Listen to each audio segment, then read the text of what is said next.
Là-bas, dans l'un des donjons, un rang S pour être précis, notre MC, Shu-Ming, termine l'antre de la mort, connu comme le donjon le plus ancien et le premier de rang S à apparaître dans leur monde. Il finit par apparaître, l'air épuisé et fatigué après avoir massacré les bêtes aberrantes de niveau divin.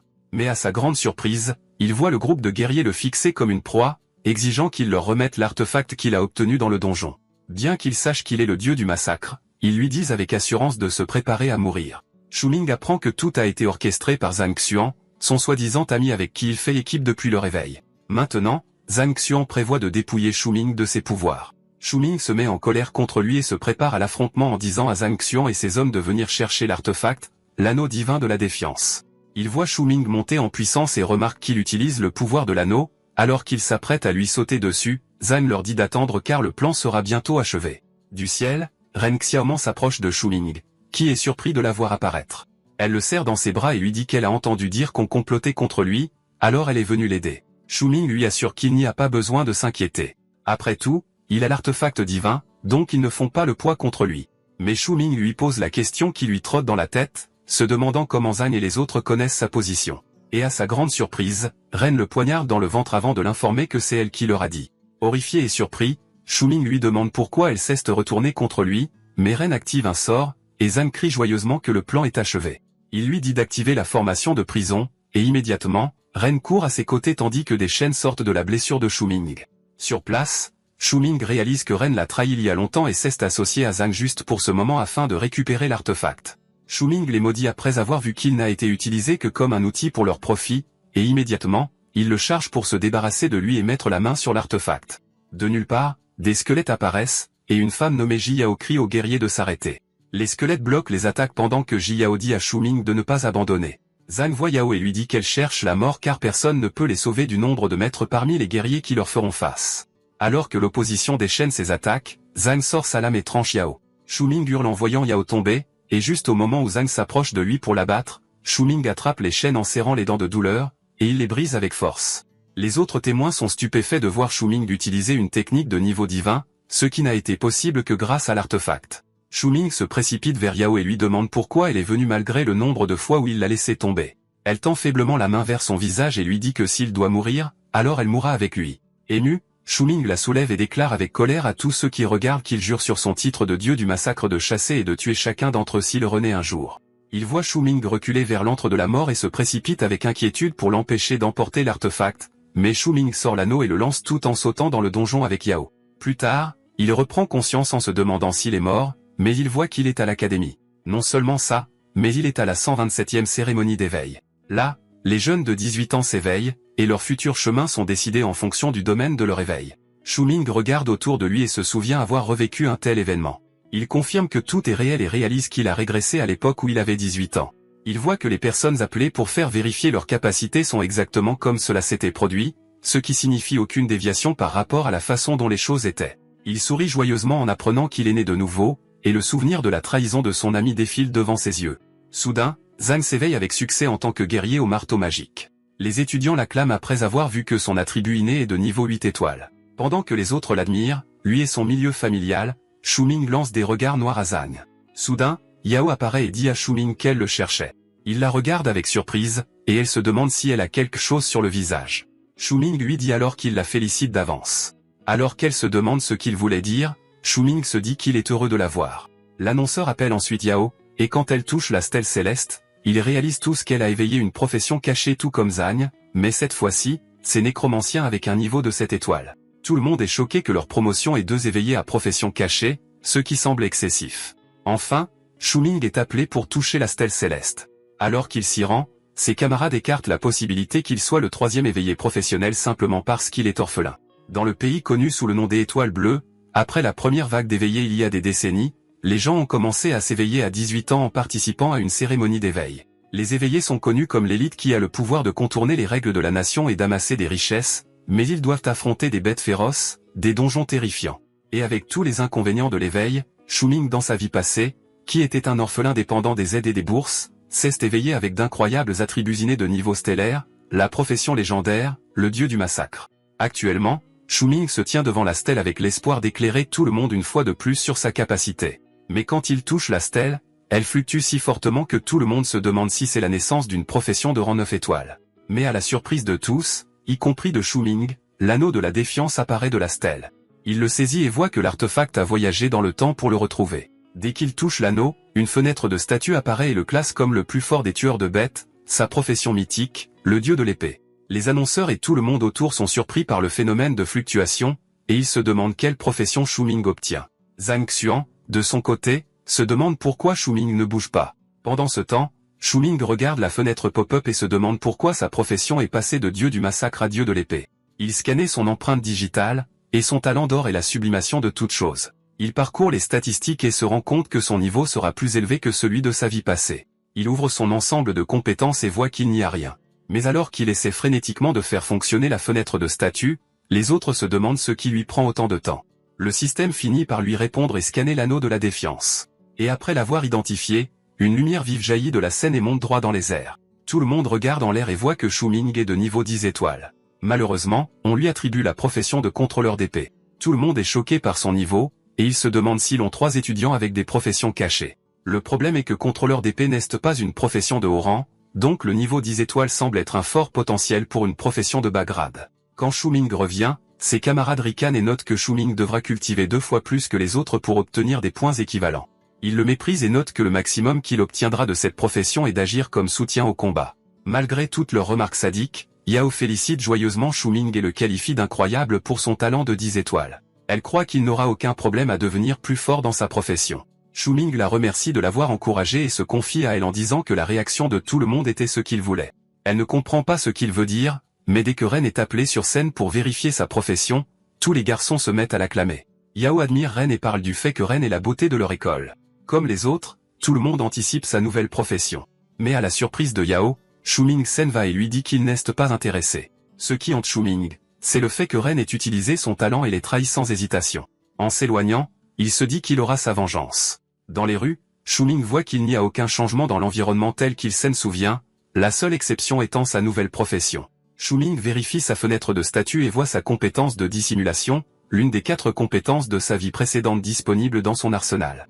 La fenêtre de statut ajoute ses anciennes compétences au catalogue et lui montre qu'il est au tout premier niveau. Shu Ming prévoit de cacher le plus possible de choses sur lui-même pour éviter d'être utilisé comme dans sa vie passée. D'après la façon dont les choses se sont déroulées dans le passé, il s'attend à ce qu'un défi de donjon pour novices apparaisse le lendemain. Sachant très bien que ce sera une partie de plaisir pour lui, Shu Ming réalise qu'il doit vaincre un boss particulier pendant cet événement, et pour cela, il aura besoin d'un bon équipement. Pendant ce temps, Ren est avec Zhang dans une suite d'hôtels, et elle le traite de coquin pour l'avoir fait venir juste après la fin de la cérémonie d'éveil. Il est furieux en entendant parler de la cérémonie car Shu Ming lui a volé l'attention de tout le monde à cause de son niveau d'étoile.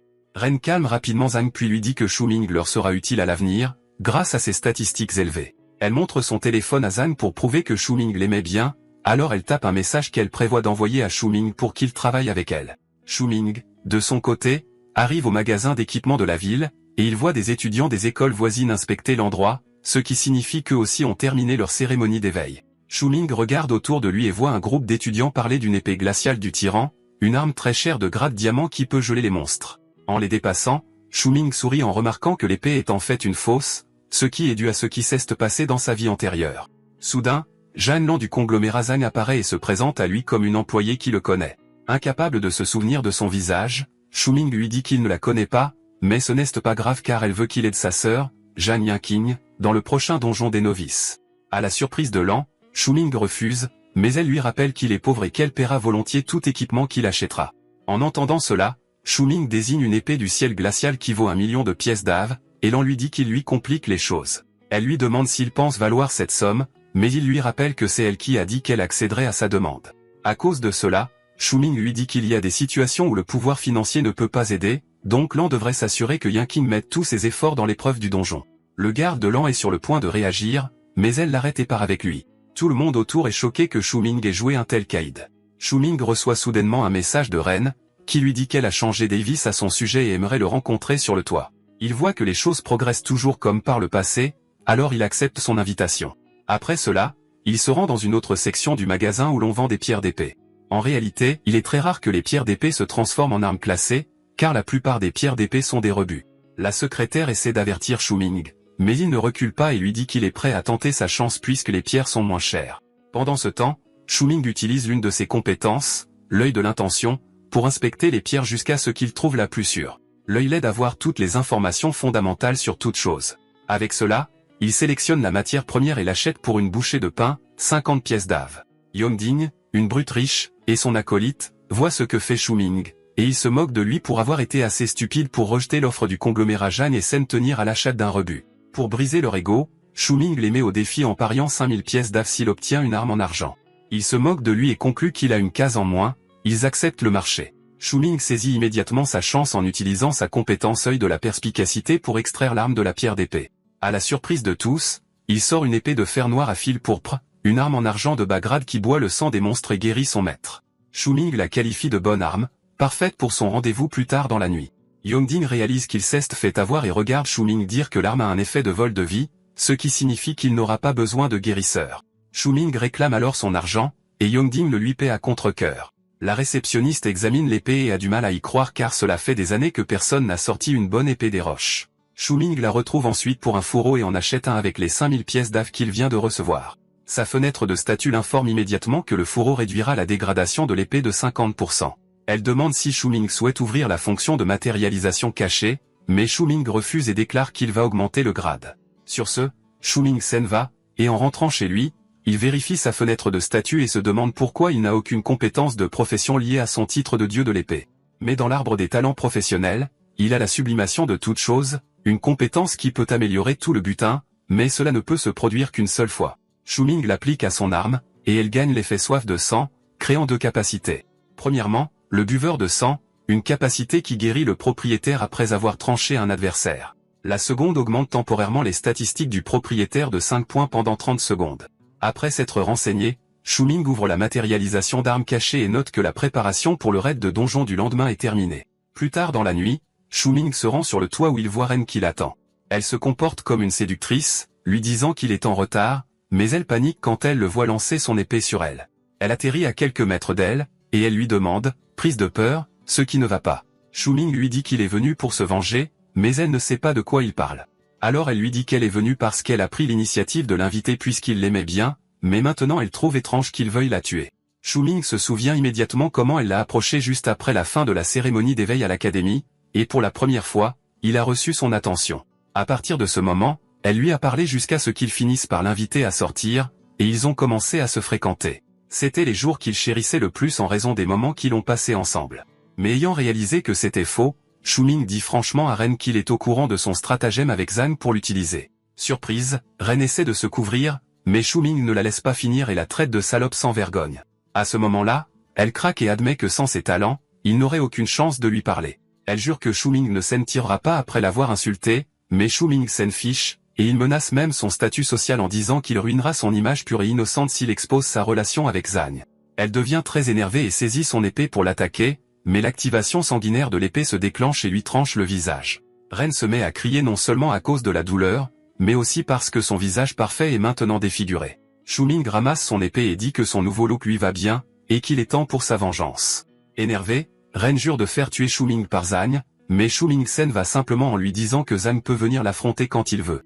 Avant de partir, il dit à Ren qu'elle devrait considérer cette entaille comme venant de lui et qu'elle représente la façon dont l'affection qu'il avait pour elle a été tranchée. Pendant ce temps, le principal Wong offre à Shu-Ming quelques objets et de l'argent comme pack de démarrage pour le raid du donjon des novices. Le lendemain vers 6 heures du matin, Shu-Ming mâche la pilule de renforcement de la moelle qu'il a reçue du principal et se demande si le vieil homme a eu pitié de lui à cause de sa profession de contrôleur d'épée. Bien qu'elle ait mauvais goût, Shu-Ming monte de niveau et gagne un talent passif pour maîtriser tous les types de compétences d'épée sans restriction.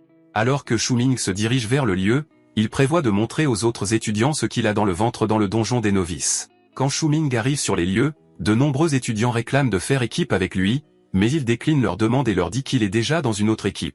Par coïncidence, Yao l'entend et se sent abattu car elle est venue très tôt ce matin-là, dans l'espoir de faire équipe avec lui. Shu-Ming lui murmure de ne pas faire équipe avec lui car il s'inquiéterait qu'elle soit blessée, puisqu'il s'attaque à quelque chose de dangereux. Pendant qu'ils discutent, Yan Zei apparaît et se présente comme un chasseur de démons de niveau 9 qui veut faire équipe avec Shu-Ming. Shu-Ming se souvient de lui de sa vie précédente, mais alors qu'il se demande comment refuser Yan, Yao le couvre en disant à Yan qu'elle a déjà fait équipe avec Shu-Ming. Elle chasse tous les autres, et Shu-Ming note qu'elle est fiable. Quelques minutes avant cette heure, le principal s'adresse à eux via une diffusion en direct alors que le portail du donjon s'ouvre. Il explique les règles aux étudiants, mentionnant comment ils obtiennent des points en surmontant des défis et qu'ils doivent finir en une journée.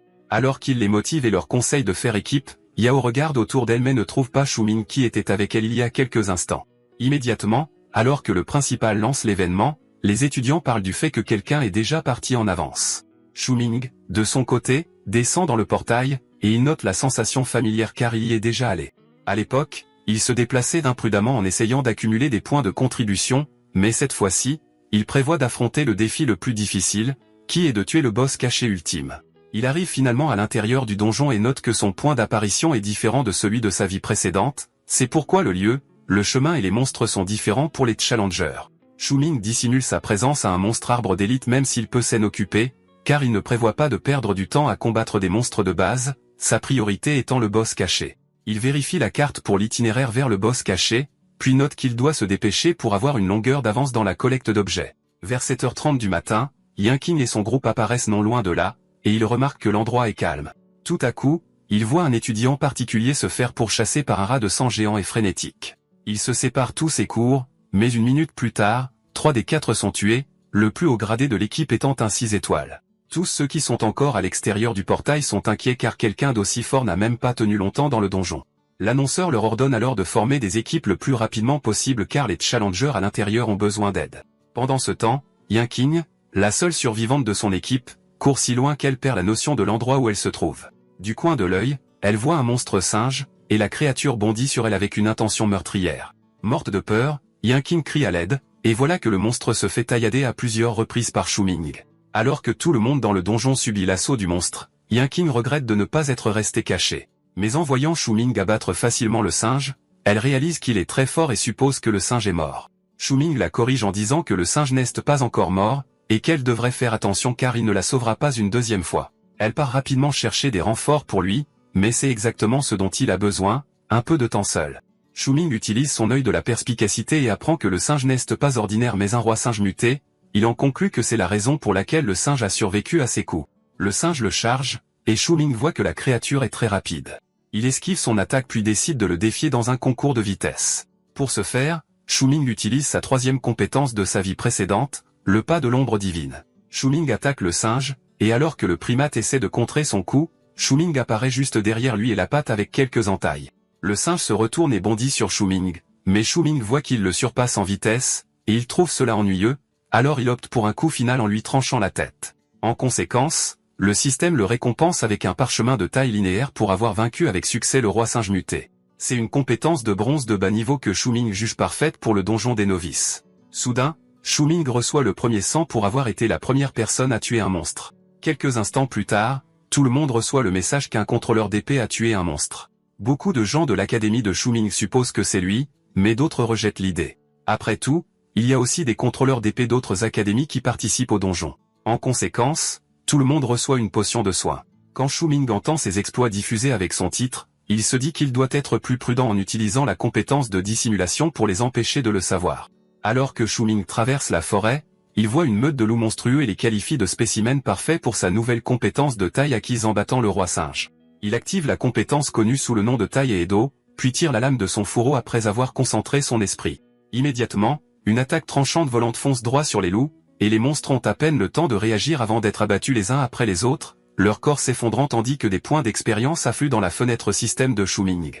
Il continue le massacre efficace sans hésitation, farmant régulièrement jusqu'à ce que son expérience accumulée atteigne 8000. À 9h30 précise, Shuming passe au niveau 9, et le système l'informe rapidement qu'il a obtenu le titre de légende du loup affamé. Parcourant ses notifications, Shuming examine calmement son succès et reconnaît l'efficacité de sa compétence Yedo, surtout lorsqu'elle est associée à la capacité de dégainage de son épée, qui libère l'énergie stockée dans le fourreau au moment du tirage. Curieux, Shuming décide de la tester davantage. Il canalise l'énergie accumulée et libère une entaille d'énergie en forme de croissant acéré vers un autre groupe de monstres loups affamés qui lui font face. Cependant, à sa grande surprise, un énorme roi loup de niveau 10 émerge soudainement des profondeurs de la forêt et dévie sans effort l'attaque. Pendant ce temps, à 8h30 du matin, d'autres novices forment des groupes et entrent dans le donjon pour commencer leurs épreuves. Ensuite, ils rencontrent une souris des champs mutés et l'affrontent avec tous ceux qui l'ont. Le combat est désordonné, et il y a des victimes en cours de route. Mais après une lutte acharnée, la créature finit par tomber. Enthousiastes, les Bleus applaudissent en recevant des points d'expérience et célèbrent la défaite d'un monstre spécial. Sur la lancée de leur victoire, ils décident qu'ils ne peuvent pas se permettre de prendre du retard sur le joueur qui a versé le premier sang et leur a envoyé des potions plus tôt. Cependant, ils reçoivent un autre message du système les informant qu'un autre joueur a versé le premier sang sur un monstre chef. Étonnamment, le joueur est un pêcheur de niveau 9 qui obtient le titre de chef des chefs avec cet exploit. Un malaise se propage dans le groupe, et il se demande si la profession qu'il avait autrefois rejetée pourrait en fait être terriblement puissante. 10 minutes plus tôt, Shuming grignote régulièrement les PV du roi loup, ses mouvements sont précis et contrôlés. De son point de vue, la bête n'a rien d'extraordinaire. D'un dernier coup, il l'abat et remarque calmement qu'elle ne fait pas le poids face à un réincarné comme lui. Suite à cela, le système félicite Shuming pour avoir vaincu le roi loup à dos argenté et énumère ses récompenses. Il gagne 500 points d'expérience, passe au niveau 10, et voit la maîtrise de plusieurs compétences augmenter. Le butin du chef déchu apparaît également dans son inventaire. Pendant ce temps, les autres bleus viennent enfin à bout de leurs propres adversaires, et Yongding réalise à quel point il faut d'efforts pour affronter une simple meute de loups affamés. Heureusement, la récompense de titre du donjon, un parchemin d'augmentation d'attaque, est arrivée juste à temps pour les aider pendant le combat. Voyant qu'un pêcheur de niveau 9 a facilement surmonté une telle épreuve, Yongding fulmine et marmonne que le donjon doit se moquer d'eux. Peu de temps après, Yongding jette sa machette de novice pourrie à cause de ses faibles dégâts. Il râle à propos de l'argent qu'il a perdu, sachant qu'il aurait pu acheter une bien meilleure arme. Son larbin essaie de louer la chance de Shuming, mais le mauvais perdant lui crie de se taire, évacuant sa frustration de devoir supporter seul la perte. Il se plaint de sa lente progression et rejette la faute sur les boulets de son groupe. Furieux, il espère rencontrer Shuming dans le donjon pour pouvoir évacuer sa colère en l'envoyant dans l'au-delà. Le larbin essaie de calmer sa colère, et il retourne bientôt farmer des points d'expérience. Ailleurs, Shuming déclenche sa quête de changement de profession principale en atteignant le niveau 10. Le système l'informe que la quête sera sélectionnée au hasard en fonction de sa situation actuelle. Plutôt que d'être anxieux, Shuming est reconnaissant car dans sa vie précédente, il avait déjà quitté le donjon des novices avant d'atteindre le niveau 10, ce qui avait fait évoluer sa quête vers un donjon de rang E qu'il affrontait à ce moment-là. Cependant, il n'avait pas pu terminer la quête et avait du farmer jusqu'au niveau 15 avant de pouvoir y retourner pour la compléter. Cela a réduit le bénéfice des récompenses qu'il a obtenues, mais il a décidé de changer le résultat dans cette nouvelle vie. Peu après, le système lui assigne une quête, qui est de vaincre le gardien de la grotte du Rocher Rouge, un puissant monstre d'élite. En voyant l'emplacement, Shuming se détend car c'est toujours dans le donjon des novices, et la quête semble gérable. Avec un sourire confiant, il investit ses points accumulés en agilité. Lorsque l'attribut d'agilité dépasse 100, le système le félicite à nouveau et lui accorde une compétence de la profession de dieu de l'épée appelée maître maréchal de l'épée. C'est une compétence passive de platine de bas grade qui lui permet d'équiper n'importe quel type d'épée, peu importe les prérequis de niveau. Pendant ce temps, dans la salle de réunion de la première académie de la ville de Xuanjing, un membre du conseil rend compte au principal Wang des données compilées du donjon des Bleus, soulignant particulièrement les meilleurs talents qui se démarquent. Le principal Wang parcourt la liste avant de demander s'il manque des statistiques, car le nom de Shuming est introuvable. Le membre du conseil le rassure calmement en lui disant qu'il ne manque rien et que les informations reflètent toutes les données renvoyées du donjon sans exception. Elle attire ensuite son attention sur le bleu qui a versé le premier sang dans le donjon. En se basant sur le timing et l'anonymat, elle suggère que la personne en question est très probablement Shuming. Le principal Wang s'arrête à cette révélation pour réfléchir à la performance soi-disant décevante de Shuming et remet en question son jugement, car il a donné au jeune homme un pack cadeau de novice, mais il n'est toujours pas dans le top 500. Avant qu'il ne puisse réfléchir davantage, les portes s'ouvrent brusquement, et la vice-maire de la ville de Xuanjing, en rang de ligne, fait irruption dans la salle de réunion. Elle confronte directement le principal Wang, exigeant une explication. Apparemment, il l'avait précédemment informé de l'éveil 10 étoiles de Shuming. Pourtant les données du donjon des Bleus fournies par sa secrétaire ne montrent aucune trace de lui. De son point de vue, la situation n'a que peu ou pas de sens. Le principal Wang tente de la calmer et lui conseille de revoir ses attentes à la baisse car même si Shuming est un talent 10 étoiles, les gens avec sa profession ont généralement une puissance de combat un peu faible en début de partie. Cependant, Randling continue de divaguer et accuse le principal Wang de lui avoir menti juste pour obtenir plus de jetons de qualification du Conseil de la Tour Céleste cette année-là. Implacable, elle désigne ensuite Yan Zei, un talent 9 étoiles actuellement deuxième sur la liste des Bleus, comme le meilleur candidat pour rivaliser avec le génie de la ville voisine, Li Shenguang. Elle suggère également que le fils légitime de la famille Zhang, Zhang Tang, a un autre potentiel puisqu'il a un talent 8 étoiles et une profession cachée sympa. Après avoir analysé ses potentiels, elle décide de donner au principal Wang 2 jetons de qualification, même si chaque école devrait en recevoir un minimum de 3. Elle prétend que c'est parce que l'académie a fait un flop ces 2 dernières années, puis menace de ne lui donner aucune place l'année suivante s'ils sont de nouveau peu performants cette fois-ci. Elle ignore nonchalamment les SI dont il parlait par s'occuper de son emploi du temps chargé. Peu après, le principal Wang regarde les jetons, déçu de ne pas avoir pu obtenir une place supplémentaire grâce au talent de Shuming, mais d'en avoir obtenu une de moins. Il place alors ses espoirs en Shuming et attend avec impatience un meilleur résultat. Pendant ce temps, à l'extérieur de la grotte du Rocher Rouge, Shuming étudie la carte et confirme qu'il a atteint le lieu de la quête. Heureusement, son voyage s'est déroulé sans incident, sans monstre gênant en chemin. Cependant, il n'a jamais exploré cette grotte dans sa vie antérieure, le laissant incertain de ce qui se cache à l'intérieur. Faisant preuve de prudence, il entre avec précaution, mais un gobelin chercheur d'or de niveau 6 apparaît sans prévenir. Réagissant instantanément, Shuming le transforme en chair à pâté avec une précision rapide avant qu'il n'alerte toute la grotte. Malheureusement pour lui, le système l'informe que la vigilance de la grotte des gobelins a été déclenchée.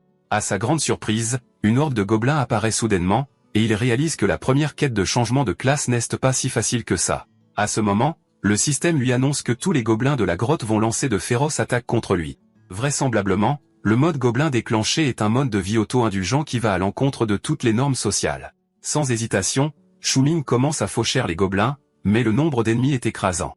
L'inquiétude le gagne alors qu'il remarque que la durabilité de son arme diminue. Soudain, un gobelin massif tente de l'embusquer par derrière, mais il l'esquive de justesse pour faire face à des volées de flèches coordonnées de plus petits gobelins. Plusieurs flèches les raflent malgré ses parades, confirmant que ces monstres sont bien plus intelligents que prévu. L'assaut continue, grignotant régulièrement ses PV. Shuming calcule son mana restant et réalise qu'à ce stade précoce, il ne pourra pas soutenir un combat prolongé. Face à un SM soutenu par un gobelin d'élite, il abandonne la force brute. Choisissant la flexibilité plutôt que l'orgueil, Shuming se retire dans l'ombre, se préparant à attirer ses ennemis dans des pièges qu'il a lui-même créés. Toujours dans les profondeurs de la grotte du Rocher Rouge, les malheureux gobelins tombent droit dans l'embuscade de Shuming, et il les abat les uns après les autres avec des coups nets et décisifs. Sur ce, Shuming évalue calmement la situation et conclut que tant qu'il contrôle le champ de bataille et maintient une supériorité positionnelle, il peut libérer tout le potentiel de sa compétence en taille et dos. Peu après, il élimine tous les petits gobelins restants, ne laissant que la variante d'élite debout. Pendant ce temps, à l'extérieur de la grotte, plusieurs joueurs débutants traînent près de l'entrée, hésitant à s'aventurer à l'intérieur en raison de sa difficulté. Parmi eux se trouvent les deux malchanceux qui ont perdu un pari d'épée contre Shuming quelques jours plus tôt, Yongding et son larbin.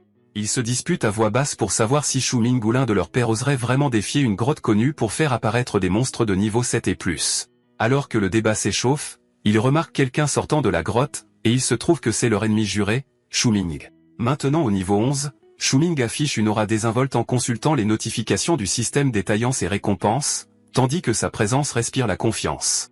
Cependant, il est interrompu par Yongding, qui se jette sur lui par derrière en visant un coup décisif. Shuming réagit instantanément, esquivant avec aisance tandis que l'attaque le manque complètement. Poussé par le ressentiment, Yongding ordonne à ses laquais d'encercler Shuming et d'empêcher toute fuite. Malheureusement pour eux, Shuming n'a aucune intention de fuir.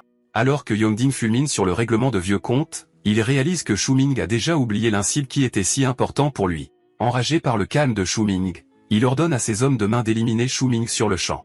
Alors que le groupe charge, Shuming décide que c'est le moment idéal pour tester une compétence nouvellement acquise. D'une simple pensée, il invoque son épée et active la compétence de contrôle de l'épée, manipulant la lame par télékinésie. L'épée file dans les airs, effleurant et repoussant ses adversaires avec un contrôle précis. Les attaquants se figent, incrédules, car le contrôle de l'épée est une technique généralement réservée aux maîtres de l'épée de stade intermédiaire, bien au-delà de ce qu'un bleu devrait maîtriser. À leur insu, Shuming a obtenu la compétence en butin sur le gobelin d'élite et l'a élevé du rang argent au rang or grâce à son talent. Shuming réalise rapidement à quel point la compétence se synchronise bien avec lui et songe brièvement à la vitesse à laquelle la nouvelle de cette capacité se répandra parmi les bleus. Ensuite, il vérifie les récompenses pour avoir nettoyé la grotte et découvre une carte d'un lieu caché. La carte dessine un chemin reliant le premier changement de classe à l'étape finale, ce qui éveille sa curiosité. En parcourant la carte, il est surpris de trouver une nouvelle quête liée à la grotte du Rocher Rouge, faisant référence au commerce des gobelins et à leur mode de vie. Ailleurs, à 11h30 précise, une équipe de bleus flamboyantes entièrement féminine élimine efficacement un groupe de monstres de bas niveau. Elles s'enthousiasment et célèbrent leur travail d'équipe avec ferveur, louant leur coordination. Une membre remercie Fanfanzi, un talent éveillé cette étoile, de les avoir portés pendant la rencontre. Pendant que les autres inspectent le butin avec excitation, Fanfanzi se retourne pour vérifier les autres filles de l'équipe et réalise bientôt que quelqu'un manque à l'appel. Elle regarde autour d'elle en essayant de comprendre la situation, mais découvre alors un indice choquant. Alors que Fanfanzi et le reste des filles cherchent des objets, elle remarque soudain la disparition rapide d'une de leurs coéquipières, et commence à s'inquiéter. Les gobelins résident généralement dans des endroits sombres et humides comme des grottes et des tunnels souterrains pour éviter la lumière du soleil. Par conséquent, ils peuvent éviter les prédateurs naturels et cela est également propice aux embuscades et aux activités de pillage. Comme ils vivent en groupe, chaque groupe est généralement dirigé par un chef ou un ancien qui sert de leader à divers titres, notamment guerrier, artisan, chasseur et prêtre, selon la nomination du chef. Pour maintenir la croissance du groupe, les gobelins possèdent un taux de natalité élevé et des capacités de reproduction rapides. Après avoir brièvement appris des choses sur les gobelins et le fait qu'ils essaient parfois de se reproduire avec des femmes humaines, Shu Ming arrive aux coordonnées de la grotte. À sa surprise, la grotte ne semble être nulle part en vue, alors il se demande s'il s'est trompé de coordonnées. En balayant la zone avec son œil de perspicacité, il comprend alors la situation. La grotte rouge se trouve dans une caverne souterraine dont l'entrée est cachée par une épaisse fumée. Quand Shu Ming entre dans la caverne, il arrive dans une zone où il aperçoit des gobelins. Réalisant que toute la colonie se trouve probablement dans la grotte, il comprend que tuer l'un d'entre eux alerterait les autres. Il se cache alors tout en observant la zone à la recherche du trésor. En observant, il trouve le corps d'une étudiante qui a probablement été violée à mort par les gobelins.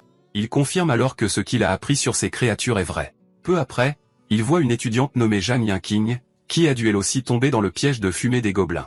Contrairement à l'autre étudiante, Zhang Yanqing est toujours consciente et essaie de repousser la horde de gobelins qui tentent de s'approcher d'elle. Shu Ming y voit alors l'occasion parfaite de la laisser retenir les gobelins pendant qu'ils volent secrètement le trésor. Alors qu'il se tourne pour partir, il l'entend soudain crier que sa sœur est la vice-directrice du conglomérat géant blanc et qu'elle récompensera quiconque la sauvera.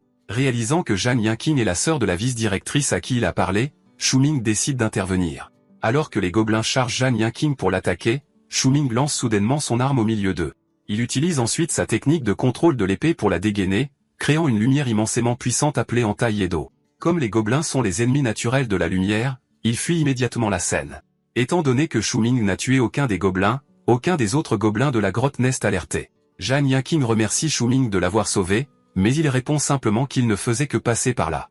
Elle essaie également d'aborder la question de la récompense pour l'avoir sauvé, mais Shu Ming lui dit de se concentrer d'abord sur le fait de sortir vivante de la grotte. Alors qu'il essaie de partir, elle le supplie de ne pas la laisser derrière, mais Shu Ming répond sévèrement qu'elle ne ferait que le ralentir. Il découvre alors soudainement que le trésor est enterré sous l'endroit où ils se tiennent. Après l'avoir déterré, il décide d'utiliser son talent de sublimation pour améliorer la qualité du coffre, le transformant d'un coffre de rang argent en un coffre de loterie de rang or de bas grade. Comme son nom l'indique, un coffre de loterie peut tirer au hasard des objets de haut niveau, des livres de compétences ou de l'équipement avec une forte probabilité. En ouvrant le coffre au trésor, Shu Ming reçoit un ensemble du flux de l'ombre et un parchemin de compétences de guérisseur des âmes de grade platine, ce qui est loin de ce à quoi il s'attendait. Voyant qu'il n'a été récompensé que par un ensemble du flux de l'ombre et un parchemin de compétences de guérisseur des âmes, Shu Ming est déçu car il avait travaillé très dur, s'attendant à une récompense plus généreuse. L'ensemble du flux de l'ombre lui semble assez utile, mais le parchemin de compétences de guérisseur des âmes détonne étrangement car il ne correspond pas du tout à sa profession. Zhang Yanqing remarque qu'il est probablement apparu à cause d'elle. Elle se présente alors comme une guérisseuse des âmes 7 étoiles, prenant Shu Ming complètement par surprise. Shu Ming reçoit alors immédiatement une notification du système indiquant que Zhang Yanqing a maintenant rejoint son équipe. Pendant ce temps, dans un autre endroit du donjon, Jiao tombe par hasard sur les cadavres de ses camarades.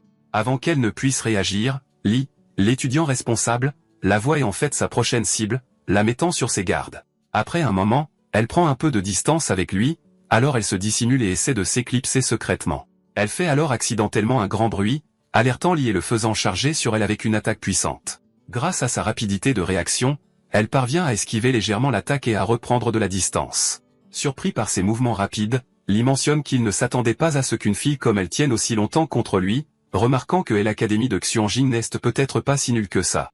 Jiao lui demande pourquoi il les tue alors que, d'après son uniforme scolaire, il va clairement dans une école de la ville voisine. Li répond alors que sa quête de premier changement de classe de niveau 10 lui a assigné la tâche de tuer 50 joueurs. Selon lui, comme il serait étrange qu'ils se mettent soudainement à tuer les gens autour de lui, il a décidé de visiter leur faible école pour rendre justice. Il déclare également que leur académie est à blâmer car c'est elle qui détient le record du plus grand nombre d'étudiants nuls dans plusieurs villes. Soudain, il charge sur elle, mais Jiao essaie de le bloquer avec ses squelettes nécromantiques, qu'il détruit facilement. Il la traite alors de faible en la poursuivant avec une attaque fatale. Juste avant que l'attaque ne l'atteigne, quelqu'un la bloque à leur grande surprise. Yan Zhe se révèle alors avec ses coéquipiers et promet de la protéger. Pendant ce temps, non loin de la grotte rouge, Shu Ming soumet des fragments de trésors au système et reçoit une notification l'informant de l'achèvement de la quête de changement de classe primaire. Il est alors promu à la première classe tandis que la puissance, la vitesse et la maîtrise de son art de l'épée double. Jan Yanqing, qui utilise le parchemin de compétences de guérisseur des âmes, débloque également des compétences avancées qui font hausser un sourcil à Shu Ming. Il en conclut alors qu'elle doit avoir une chance infinie. En pensant aux grandes choses qu'il pourrait accomplir avec autant de chance de son côté, il reconsidère ses options et accepte de terminer le donjon avec elle. En entendant cela, Jan Yanqing est tellement excitée qu'elle commence à jacasser sur le fait que sa sœur avait engagé un groupe de voyous pour l'aider à atteindre ce même objectif, mais qu'ils se sont avérés inefficaces. Bien que Shu Ming n'aime naturellement pas cette association, il le fait uniquement pour sa compétence. Après être devenu coéquipier avec Jan Yanqing, Shu Ming reçoit un message de Jiao, alors il décide d'y jeter un œil. Pendant ce temps, de retour à l'avenue de la bataille, Li, Yan et Jiao sont tous surpris de voir qu'ils ne s'est pas battus à pleine puissance depuis le début. En quelques secondes, il anéantit toute l'équipe de Yan sans la moindre difficulté. Il bloque également facilement les puissantes attaques à longue portée de Yan, le faisant paraître inutile. D'après les recherches que Yan avait faites au préalable, il peut identifier Li comme un génie, un talent éveillé 10 étoiles avec la profession de maniaque de la lame. Après avoir vaincu tous ces hommes, Li s'approche de lentement, fulminant qu'il n'a pu tuer que 35 personnes et qu'il est encore loin de son objectif. Alors qu'il approche, Yan, qui est un professionnel à distance, remarque qu'il n'a une chance que s'il parvient à prendre de la distance, mais que cela pourrait être difficile pour le moment. Jiao remarque aussi que son mana est à sec et qu'elle ne peut plus utiliser sa nécromancie. Ils réalisent alors tous les deux qu'ils sont foutus. Voyant qu'ils n'ont nulle part où fuir, Li charge sur Yan pour s'occuper de lui en premier. Mais à sa surprise, il est interrompu par Jiao qui le bloque. Elle ordonne à Yan de courir aussi loin qu'il peut pendant qu'elle essaie de le retenir, mais Li est énervé par ce fait. Il tente de porter un coup fatal mais est interrompu par une étrange épée. Shu Ming est venu à leur secours. Jiao lui avait envoyé un texto plus tôt pour le prévenir du danger dans sa zone, mais il avait décidé de venir à la place. En la voyant, Shu Ming a des flashbacks de la façon dont elle l'a également protégé dans sa vie passée, ce qui a conduit à sa mort. Cette fois-ci, il promet de la protéger. Shu Ming utilise alors sa compétence de contrôle de l'épée pour récupérer son arme, qu'il utilise pour affronter Li. En le voyant, Li l'identifie comme le maître de l'épée de niveau 10 dont il a entendu parler, mais il ne s'attend pas à ce qu'il ait le dessus car il n'est qu'un contrôleur. Observant de loin, Yan remarque à quel point Shu Ming est incroyable. Il envisage alors de fournir un soutien à longue portée pour augmenter leurs chances de gagner. Soudain, lui et Jiao sentent l'impact de quelqu'un utilisant de la magie de guérison sur eux. Jan Yanqing se révèle alors sur le côté et se présente comme la coéquipière de Shu Ming, les laissant sous le choc. Shu Ming leur avait hardiment dit qu'il prévoyait de faire cavalier seul, alors le voir avec une coéquipière suscite un peu de jalousie en eux. Pendant qu'elle continue de les soigner, Yan lui demande de se dépêcher pour qu'il puisse rejoindre Shu Ming dans le combat. Jan Yanqing répond, lui disant de ne pas s'inquiéter car Shu Ming est bien plus fort qu'il ne le pense. Après un moment d'affrontement avec Shu Ming, Li se demande pourquoi un maître de l'épée possède les techniques de mouvement d'un prodige de l'épée. Après avoir observé la compétence d'épée de Shu Ming, Li le complimente grandement, admettant que sa force dépasse ses attentes. Cependant, il déclare qu'il est temps de décider enfin lequel d'entre eux est le plus fort. En entendant son nom, Shu Ming remarque qu'il a entendu parler de Li dans sa vie passée, mais n'a jamais eu la chance de le rencontrer personnellement. Il sourit alors qu'il fonce à nouveau sur lui pour voir si son épée est plus tranchante ou si la lame de Li est plus dure. Quand il s'approche assez, Li tente une estocade volante avec une de ses lames, mais Shu Ming la bloque facilement. Li révèle alors que c'était un piège et que Shu Ming est tombé dedans. Selon lui, l'énergie de l'âme générée par son attaque d'estocade volante est suffisante pour immobiliser l'ennemi en vue d'une autre attaque. Il lance sa deuxième épée sur Shu Ming, mais Shu Ming lance aussi facilement la sienne pour bloquer l'attaque. Il utilise alors sa technique de contrôle de l'épée pour rediriger la trajectoire de l'épée, la faisant foncer à pleine vitesse sur Li, qui est maintenant désarmé. Li parvient à esquiver l'attaque mais se fait érafler au passage. Il ramasse alors son épée et charge sur Shu Ming pour riposter, mais Shu Ming esquive toutes ses attaques facilement, le frustrant davantage. Peu après, Shu Ming reprend le contrôle de son épée tout en essayant de narguer Li. Jan Yanqing, de son côté, termine le processus de guérison, alors Yan et Jiao essaient de se précipiter pour soutenir Shu Ming. À leur grande surprise, quand ils arrivent, ils découvrent qu'il a déjà vaincu Li. Alors que Shu Ming se retourne pour partir, Li se relève et utilise sa dernière énergie pour tenter une attaque mortelle, qui prend Shu Ming complètement au dépourvu. C'est sa compétence la plus puissante, qu'il gardait pour la fin. Elle englobe une attaque de lame rapide de la forêt tropicale, qui déchaîne une série de coups continus dans la zone. Voyant comment la situation s'est retournée, Jiao essaie de se précipiter pour le sauver, mais Yan l'arrête, lui disant qu'elle ne ferait que gâcher sa vie. Pourtant, elle lutte pour se libérer, affirmant que mourir ne la dérange pas tant qu'elle peut sauver Shu Ming. Shu Ming répond alors, lui disant d'écouter Yan et de ne pas s'approcher.